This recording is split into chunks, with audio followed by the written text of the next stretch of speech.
Joel, we're talking about the book of Exodus. Is this really a separate book?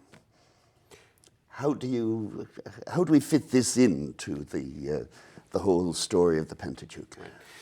The short answer, the easy answer is, there is not really, nor has there ever been, a book of Exodus, right, that anyone thought of as an independent literary unit.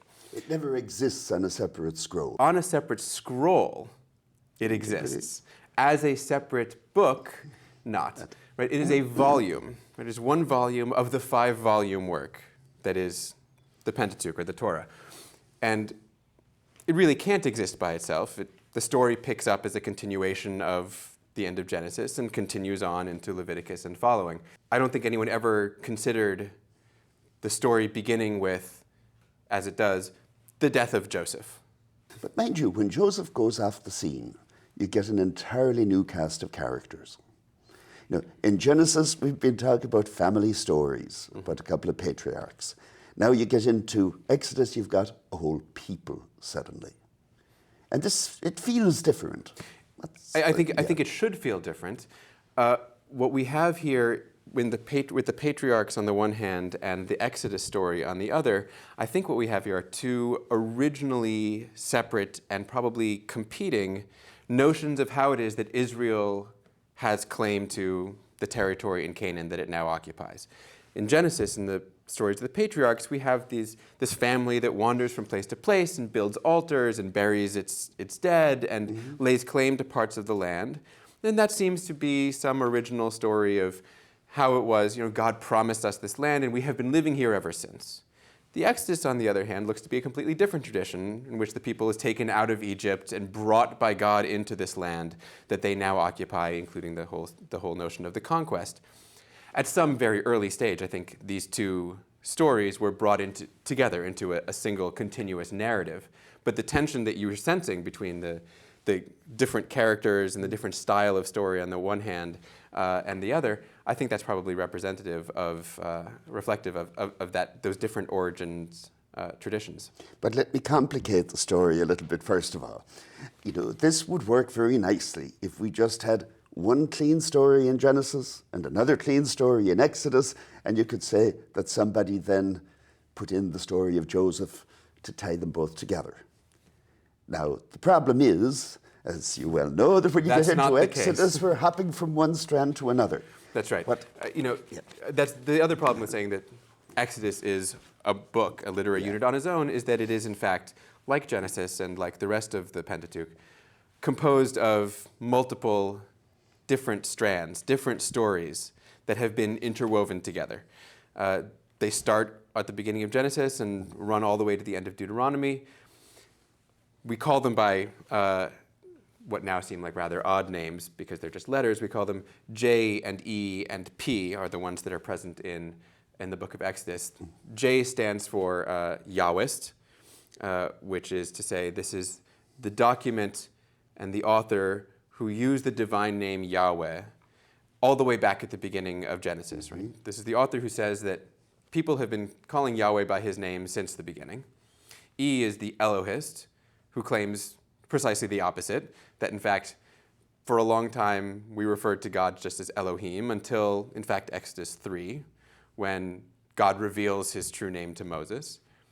And P, the third source that we deal with, stands for priestly, which is simply descriptive of the interests of this particular author, who seems to have a real focus on the cult and the priesthood and is responsible for the entire book of Leviticus with all of its gory priestly details. So we have then more or less 3 editions of this story. That's right. Each with its own slant. Now, but what about the original story? Where was it all put together in the first case? I think the best we can say is that it probably happened in a gradual, probably pre-literary oral stage.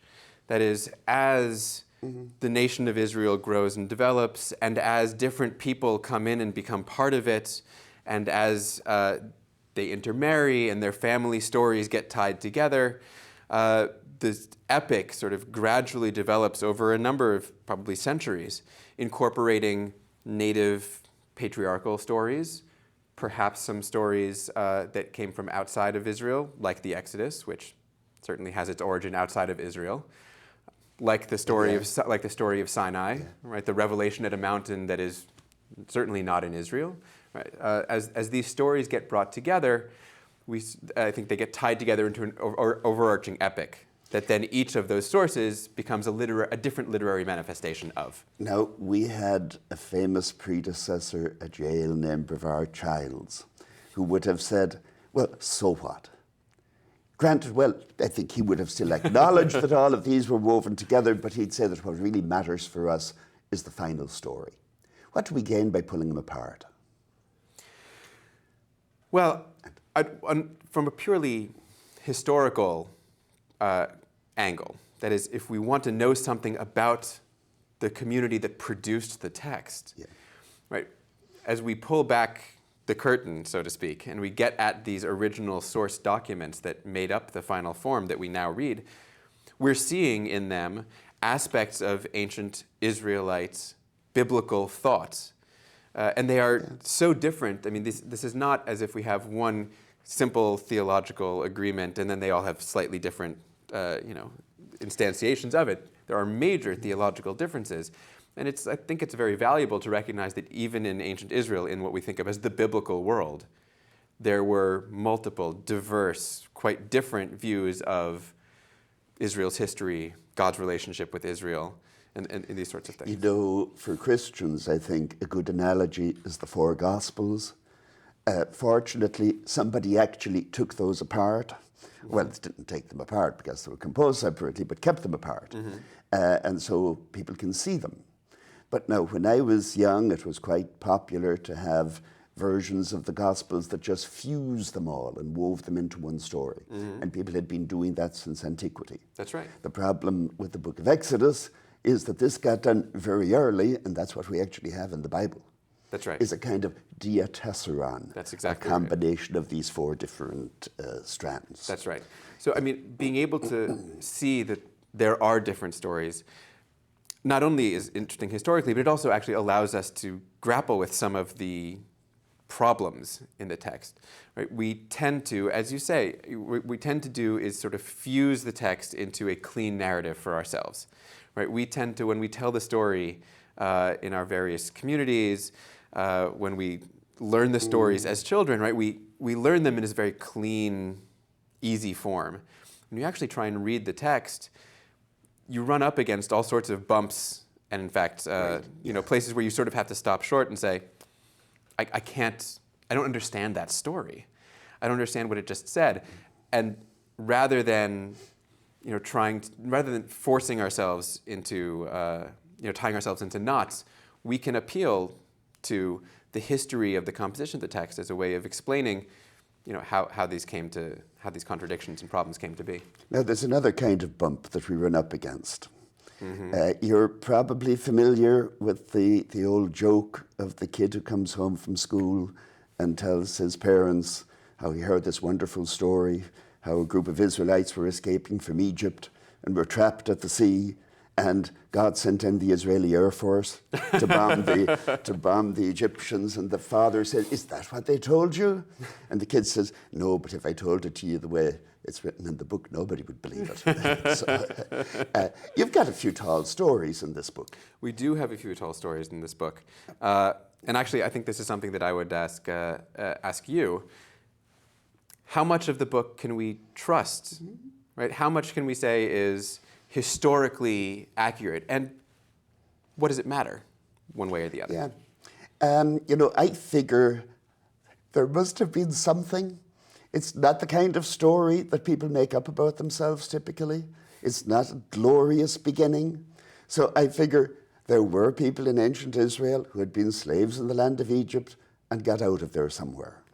How many people? 600,000, do you think? Probably scattered groups from time to time, but certainly not the kind of mass exodus that we have in the book. Now, this is a topic that's been explored by archaeologists now for a generation.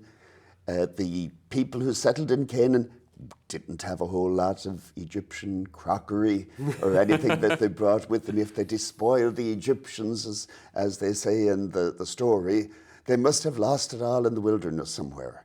And it hasn't showed up. It hasn't been found by the archaeologists. And, as we'll see as we're going through the book, it's hard to see, how they would have even gotten to some of the places, or why they would have gone to some of the places on their way out. Right. And so, I think we have to settle for the fact that what we've got here is essentially a legend. I'd say legend maybe more than a myth, because I think there is a little historical nucleus in it. Mm-hmm. And now, does that matter? I always think it matters. If you think of an issue in modern history, take the Holocaust, for example, as an easy example that everybody gets worked up about. Does it matter whether it happened? Sure it does. It has a huge, it makes a different emotional impact if you think it happened. So the question with the Exodus then is going to be, what happened?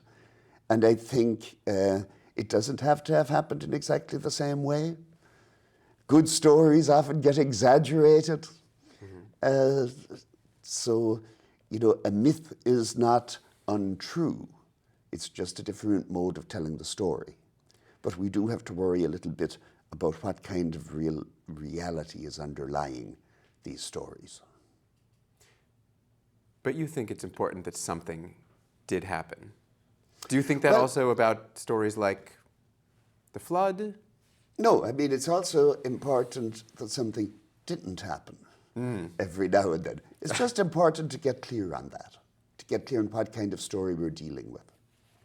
I think it will make a difference whether there's some kind of historical reality there or not. Now, I think everybody would pretty much agree, other than rank fundamentalists, that the first 11 chapters, say, of Genesis are myth, where you don't really have any historical residue. If it were conclusively demonstrated that no Israelite ever came out of Egypt, well, then we just have to read the story in a somewhat different way. I don't think there is any merit in finding a historical cairn where there wasn't one. And we'll see as we go through the story, there are several cases where people have wasted enormous amounts of energy trying to do that. But I do think it makes a difference. Really, the only historical cairn here, I would say, is that there is a memory of slavery. Mm-hmm. And this is something that will get used a lot in the laws later on. Remember that you were slaves in the land of Egypt. Right. And even if you weren't personally, remember that somebody was. Right. And we do have good archaeological evidence that there were slaves in Egypt who were Semitic, perhaps Canaanite, and we actually have documentation that slaves did sometimes leave. Yeah. And as we'll talk about, Moses does have a good Egyptian name. So there are plenty of reasons to think that, as you say, something happened. There's some root of it there. Something happened. Yeah.